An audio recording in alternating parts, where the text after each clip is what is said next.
Neste momento sagrado, convido você a aquietar seu coração diante da presença de Deus.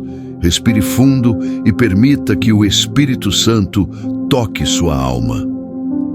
Antes de elevarmos nossa oração, vamos mergulhar juntos na palavra viva que transforma, cura e restaura vidas. Você já olhou para sua vida e pensou: isso não era o que eu esperava.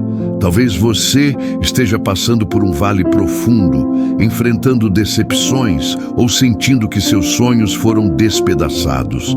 Se isso descreve você hoje, saiba que está muito próximo da jornada de José. A história de José nos ensina uma verdade poderosa. O plano de Deus frequentemente passa por lugares que jamais escolheríamos. Caminhos áridos, vales sombrios, desertos emocionais. Porém, cada passo dessa jornada nos conduz a um propósito infinitamente maior do que podemos enxergar no momento presente. José não começou sua vida em dificuldades. Ele era um filho amado, favorecido por seu pai Jacó, sonhando grandes sonhos sobre um futuro glorioso. Mas num instante de ciúme e crueldade, seus próprios irmãos o venderam como escravo, traindo os laços de sangue que deveriam protegê-lo. Ele foi levado para uma terra estranha, onde não tinha família, herança ou esperança visível. Tudo que era familiar lhe foi arrancado violentamente. Imagine a dor, a solidão, o abandono. Contudo, mesmo naquele lugar de intenso sofrimento, José escolheu acreditar que Deus não havia perdido o controle de sua história. No Egito, José serviu seu senhor com fidelidade exemplar. Ele trabalhou com integridade porque o temor de Deus habitava em seu coração. José não permitiu que as circunstâncias definissem seu caráter, nem deixou que a traição envenenasse sua fé. E Deus estava com ele ali, preparando-o secretamente. Mas quando parecia que as coisas finalmente estavam se estabilizando, outro golpe devastador veio. A esposa de Potifar o acusou falsamente e ele foi lançado na prisão. De fora, parecia que a vida de José estava indo de mal a pior, afundando cada vez mais na escuridão. Porém, Deus o estava moldando.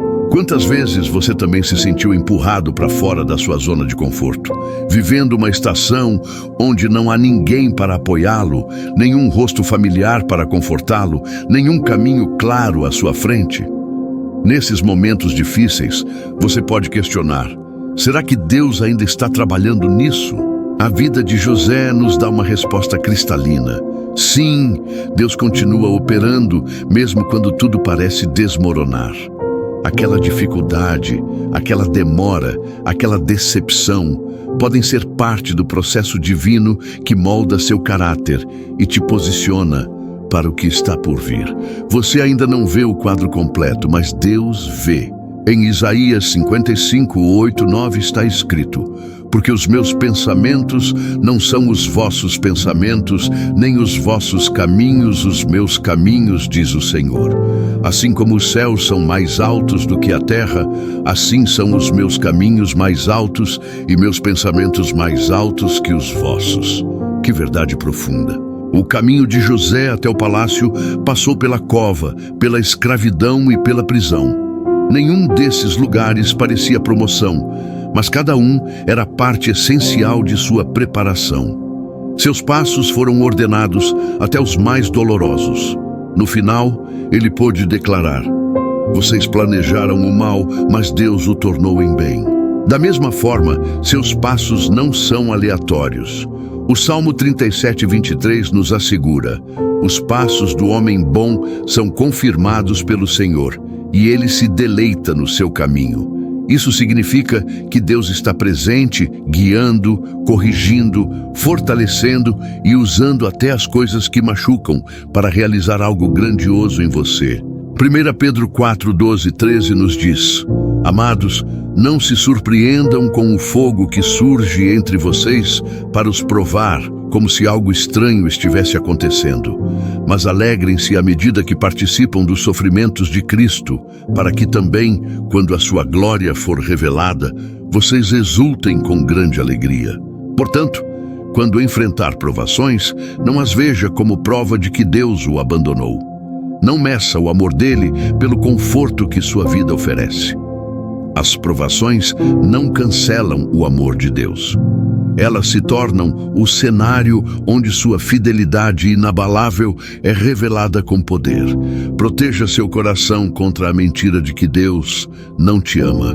Romanos 8:28 nos lembra: sabemos que Deus age em todas as coisas para o bem daqueles que o amam, dos que foram chamados de acordo com o seu propósito. Isso não significa que todas as coisas são boas, mas que Deus pode pegar todas elas, até as piores, e trabalhar juntas para o bem eterno. A história de José termina com restauração, promoção e reconciliação gloriosa. Mas não começou assim. Entre a promessa e o cumprimento, houve anos de perguntas sem respostas, lágrimas derramadas, espera angustiante e obediência custosa. Você pode estar no meio da sua história, onde nada faz sentido ainda. Não desista nesse lugar, não se afaste de Deus agora. Ele ainda não terminou sua obra em você. 2 Coríntios 4:17-18 nos encoraja. Pois a nossa tribulação leve e momentânea produz para nós eterno peso de glória, acima de toda comparação, não olhando nós para o que se vê, mas para o invisível. O que você vê agora é temporário. O que Deus está construindo em você é eterno e glorioso. O Deus que servimos transforma covas em plataformas e prisões em caminhos para o propósito divino. Ele pega o que o inimigo planejou para destruir e transforma em testemunho poderoso de sua graça restauradora. Agora vamos orar juntos. Senhor Jesus, tu disseste em Lucas 9:62, ninguém que põe a mão no arado e olha para trás é apto para o reino de Deus. Pai, não quero começar bem e terminar mal. Ajuda-me a manter meus olhos fixos em Ti, mesmo quando tudo ao redor parecer desmoronar. Ensina-me a confiar. Pai Celeste, confesso que às vezes sou tentado a olhar para trás, para o que era familiar, mesmo que não fosse saudável. Perdoa-me por cada momento que duvidei da Tua bondade. Hoje me rendo novamente a Ti. Podes ter minha vida, minhas mãos, minha mente, minhas palavras e meu futuro. Eu pertenço completamente a Ti. Espírito Santo, ajuda-me a render tudo sem reservas. Não quero amar Teus presentes mais do que a Ti. Escolho-Te, Senhor Jesus, acima de qualquer resultado que eu deseje. Que minha vida Te traga honra em particular e em público. Obrigado porque nunca me pedes para soltar algo sem dar algo melhor. Amém. Se esta oração tocou seu coração, digite amém como sinal de fé. Oro para que cada bênção desta oração esteja sobre você agora, em nome de Jesus. Precisa de oração especial? Deixe nos comentários, curta este vídeo, comente sua necessidade e siga nosso canal para mais momentos de fé e transformação. Deus abençoe você.